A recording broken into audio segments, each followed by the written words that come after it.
Hey there. Here we're going to read Chapter 1 of Nevermoor. Chapter 1, The Cursed Crow. Winter of 11, 3 days earlier, which is 3 days before the prologue. The kitchen cat was dead, and Morrigan was to blame.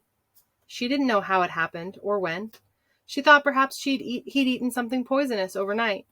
There were no injuries to suggest a fox or dog attack. Apart from a bit of dried blood at the corner of his mouth, he looked like he was sleeping, but he was cold and stiff. When she found his body in the weak winter morning light, Morrigan crouched down beside him in the dirt, a frown creasing her forehead.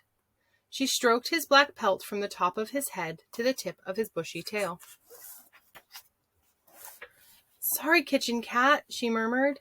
Morrigan thought about where best to bury him, and whether she could ask grandmother for a bit of nice linen to wrap him in. Probably best not to, she decided. She'd use one of her own nightshirts. Cook opened the back door to give yesterday's scraps to the dogs, and was so startled by Morrigan's presence she nearly dropped her bucket. The old woman peered down at the dead cat and set her mouth in a line. "Better his woe than mine, praise be to the divine," she muttered, knocking on the wooden door frame and kissing the pendant she wore around her neck. She glanced sideways at Morrigan. "I liked that cat." "So did I," said Morrigan. "Oh yes, I can see that." There was a bitter note in her voice, and Morrigan noticed she was backing away, inch by wary inch. "Go on now inside. They're waiting for you in his office." Morrigan hurried into the house, hovering for a moment near the door from the kitchen to the hallway. She watched Cook take a piece of chalk and write "Kitchen Cat, Dead" on the blackboard, at the end of a long list that most recently included spoiled fish, old Tom's heart attack, floods in North Prosper, and gravy stains on the best tablecloth. I can recommend several excellent child psychologists in the greater Jackalfax area. The new caseworker hadn't touched her tea and biscuits. She'd traveled 2.5 hours from the capital by rail that morning and walked from the train station to Crow Manor in a wretched drizzle. Her wet hair was plastered in her head, her coat soaked through. Morrigan was struggling to think of a better remedy for this misery than tea and biscuits, but the woman didn't seem interested. "I didn't make the tea," said Morrigan, "if that's what you're worried about." The woman ignored her. "Dr. Fielding is famous for his work with cursed children. I'm sure you've heard of him. Dr. Llewellyn is also highly regarded if you like a gentler, more maternal approach." Morgan's father cleared his throat uncomfortably. "That won't be necessary." Corvus had developed a subtle twitch in his left eye that appeared only during these mandatory monthly meetings, which signaled to Morgan that he hated them as much as she did. Coal-black hair and crooked noses aside, it was the only thing father and daughter had in common.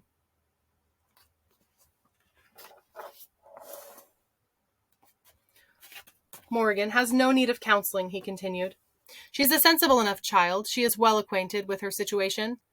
The caseworker chanced a fleeting look at Morgan, who was sitting beside her on the sofa and trying not to fidget. "These visits always dragged. Chancellor, without wishing to be indelicate, time is short. Experts all agree we're entering the final year of this age, the final year before eventide." Morgan looked away, out the window, casting around for a distraction, as she always did when someone mentioned the E-word. "You must realize this is an important transitional period for—" "Have you the list?" Corvus said, with a hint of impatience. He looked pointedly at the clock on his office wall. Of course." She drew a piece of paper from her folder, trembling only slightly. The woman was doing rather well, Morgan thought, considering this was just her second visit. The last caseworker barely spoke above a whisper and would have considered it an invitation to disaster to sit on the same piece of furniture as Morgan. "Shall I read it aloud? It's quite short this month." "Well done, Miss Crow," she said stiffly. Morgan didn't know what to say. She couldn't really take credit for something she didn't control. "We'll start with the incidents requiring compensation. The Jackalfax Town Council has requested 700 cred for damage to a gazebo during a hailstorm." "I thought we'd agreed that extreme weather events could no longer be reliably attributed to my daughter," said Corvus. "After that forest fire in Ulf turned out to be arson, remember?" "Yes, Chancellor. However, there's a witness who has indicated that Morgan is at fault in this case." "Who?" Corvus demanded. A man who works at the post office overheard Miss Crow remarking to her grandmother on the fine weather Jackalfax had been enjoying. The caseworker looked at her notes. That hail began 4 hours later. Corvus sighed heavily and leaned back in his chair, shooting an irritated look at Morgan. Very well, continue. Morgan frowned. She'd never in her life remarked on the fine weather Jackalfax had been enjoying. She did remember turning to grandmother in the post office that day and saying, "Hot, isn't it?" But that was hardly the same thing. A local man, Thomas Bratchett, died of a heart attack recently. He was our gardener. I know, Corvus interrupted. Terrible shame. The hydrangeas have suffered. Morgan, what did you do to the old man? Nothing. Corvus looked skeptical. Nothing? Nothing at all. She thought for a moment. I told him the flower beds looked nice. When? About a year ago? Corvus and the caseworker exchanged a look. The woman sighed quietly. His family is being extremely generous in the matter. They ask only that you pay for his funeral expenses, put his grandchildren through college, and make a donation to his favorite charity. How many grandchildren? 5. Tell them I'll pay for 2. Continue. The headmaster at Jackalfax. Ah! The woman jumped as Morgan leaned forward to take a cookie, but seemed to calm down when she realized there was no intention to make physical contact. Yes, the headmaster at Jackalfax Preparatory School has finally sent us a bill for the fire damage. 2,000 cred ought to cover it. It said in the newspaper that the lunch lady left the stove burner on overnight, said Morgan. Correct, said the caseworker, her eyes fixed firmly on the paper in front of her. It also said she passed Crow Manor the previous day and spotted you on the grounds. So? She said you made eye contact with her. I did not. Morgan felt her blood begin to rise. That fire wasn't her fault. She'd never made eye contact with anyone. She knew the rules. The lunch lady was fibbing to get herself out of trouble. It's all in the police report. She's a liar. Morgan turned to her father, but he refused to meet her gaze. Did he really believe she was to blame? The lunch lady admitted she'd left the burner turned on. The unfairness of it made Morgan's stomach twist into knots. She's lying. I never... That's quite enough from you, Corvus snapped. Morgan slumped down in her chair, folding her arms tight across her chest. Her father cleared his throat again and nodded at the woman. You may forward me the bill. Please finish the list. I have a full day of meetings ahead. That's all on the financial side of things, she said, tracing a line down the page with a trembling finger. There are only 3 apology letters for Miss Crow to write this month. 1 to a local woman, Miss Calpurnia Maloof, for her broken hip. Far too old to be ice skating, Morgan muttered. 1 to the Jackalfax Jam Society for a ruined batch of marmalade, and 1 to a boy named Pip Gilchrist, who lost the Great Wolf Acre State Spelling Championship last week. Morgan's eyes doubled in size. All I did was wish him luck. Precisely, Miss Crow, the caseworker said, as she handed the list over to Corvus. You should have known better. Chancellor, I understand you're on the hunt for another tutor. Corvus sighed. My assistants have spoken to every agency in Jackalfax, and some as far as the capital. I would seem our great state is in the throes of a severe private tuition drought. He raised a dubious eyebrow.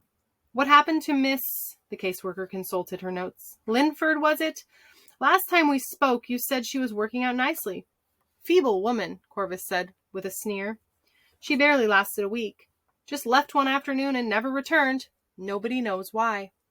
That wasn't true. Morgan knew why. Miss Linfield's fear of the curse prevented her from actually sharing the same room with her student. It was a strange and undignified thing Morgan felt to have someone shout Gromish verb conjunctions at you from the other side of the door. Morgan had grown more and more annoyed until finally she stuck a broken pen through the keyhole, put her mouth over the end of it, and blown black ink all over Miss Linford's face. She was prepared to admit it wasn't her most sporting moment. At the registry office, we have a short list of teachers who are amenable to working with cursed children. A very short list, said the caseworker with a shrug. But perhaps there will be someone who... Corvus held up a hand to stop her. I see no need. I beg your pardon? You said yourself it's not long until eventide. Yes, but it's still a year away. Nonetheless, waste of time and money at this stage, isn't it? Morgan glanced up, feeling an unpleasant jolt at her father's words. Even the caseworker looked surprised. With respect, Chancellor, the registry office for cursed children doesn't consider it a waste. We believe education is an important part of every childhood.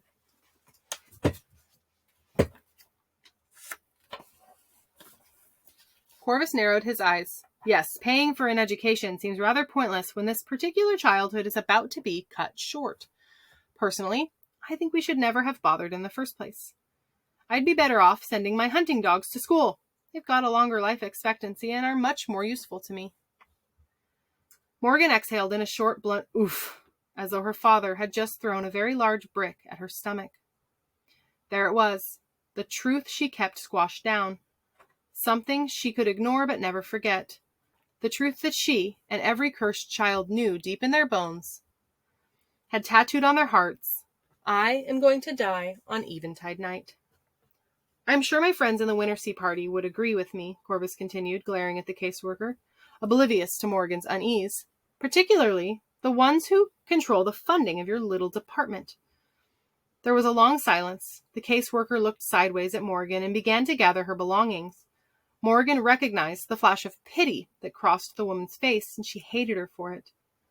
Very well. I will inform the ROCC of your decision. Good day, Chancellor.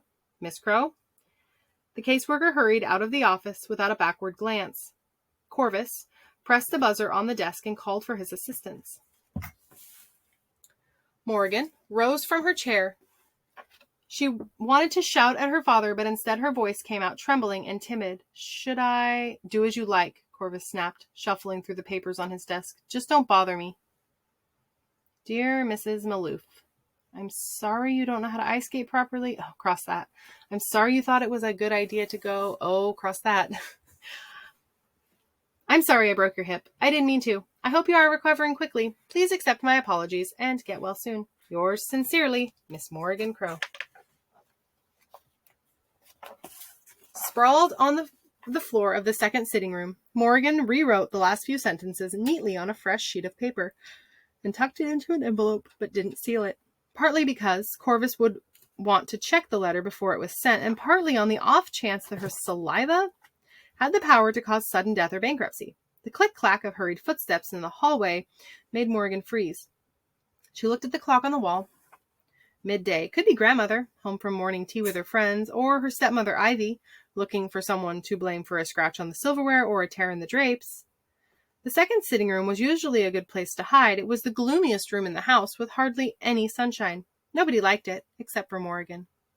The footsteps faded. Morgan let out the breath she'd been holding. Reaching over to the radio, she turned the little brass knob through squealing, static-filled airwaves until she found a station broadcasting the news. The annual winter dragon cull continues in the northwest corner of Great Wolf Acre this week, with over 40 rogue reptiles targeted by the dangerous wildlife eradication force.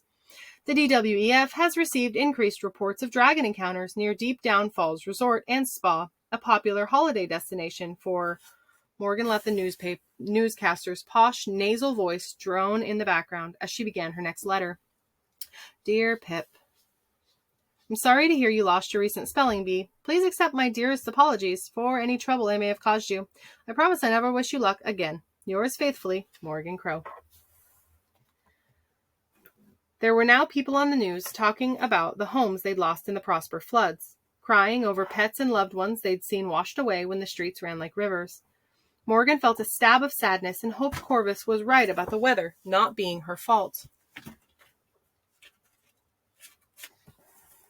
Dear Jackalfax Jam Society, sorry, but you don't think there are worse things in life than bad marmalade? Up next, Eventide could be closer than we think. As the newscaster, Morgan grew still. The E word again. While most experts agree we've one more year until the current age ends, a small number of fringe chronologists believe we could be celebrating the night of Eventide much sooner than that. Have they cracked it, or are they just crackpots? A tiny chill crept along the back of Morgan's neck, but she ignored it. Crackpots, she thought, defiantly. But first, more unrest in the capital today, as rumors of the imminent wonder shortage continue to spread. The nasal newscaster continued. A spokesperson for Squall Industries publicly addressed concerns at a press conference this morning. A man's voice spoke softly over the background hum of murmuring journalists.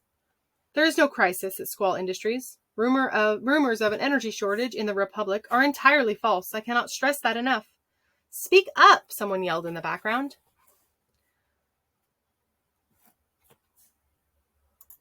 The man raised his voice a little. The Republic is as full of wonder as it ever has been, and we continue to reap the rewards of this abundant natural resource. Mr. Jones, a reporter called out, will you respond to the reports of mass power outages and malfunctioning wondrous technology in the states of Southlight and Far East Sang?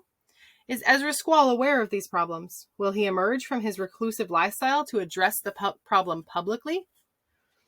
Mr. Jones cleared his throat. Again, these are no more than silly rumors and fear-mongering. Our state-of-the-art monitoring system show no wonder scarcity and no malfunction of wondrous devices. The National Rail Network is operating perfectly, as are the power grids and the wondrous healthcare service. As for Mr. Squall, he is well aware that as the nation's sole provider of wonder and its byproducts, Squall Industries has a great responsibility. We are as committed as ever. Mr. Jones, there's been speculation as to whether the wonder shortages could have anything to do with the cursed children. Can you comment? Morrigan dropped her pen. I'm not sure what you mean, stammered Mr. Jones, standing taken aback. The reporter continued. Well, Southlight and Far East Sang, between them, have 3 cursed children listed on their state registries. Unlike the state of Prosper, which has no cursed children at present and has remained untouched by wonder shortages.